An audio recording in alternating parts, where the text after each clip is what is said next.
Добар ден.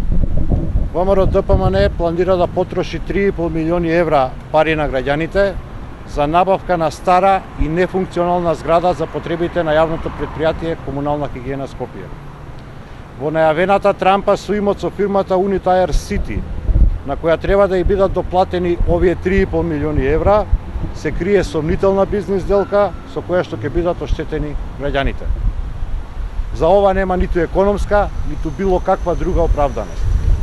Согласно овој договор, јавното предпријатие Комунална хигиена Скопје треба да доплати 3,5 милиони евра за административна зграда во руинирана состојба, а да отстапи атрактивен деловен простор на повеќе локации во Скопје. При тоа, не се решава горливиот проблем на ова предпријатие со паркирањето на неговите возила од возниот парк. Згорана се, за паркирање токму на овие возила, јавното предпријатие Комунална хигиена ќе продолжи да плаќа месечна закупнина во износ од 12.000 евра, погодувате, токму на Unitire City Скопје. На граѓаните на Скопје не им е потребен ваков вид на милионски трошоци.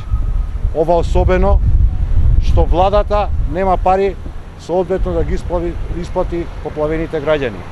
А се покажа дека ниту градот Скопје, ниту пак Република Македонија немаат основни средства и алатки за справување со елементарни непогоди.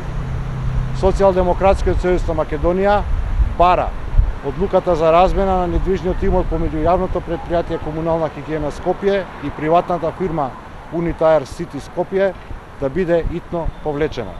Во спротивно, очигледно е дека ВМРО ДПМН и Гоце Трајановски штитат нечии криминални бизнис интереси кои што стојат зад оваа сомнителна сделка.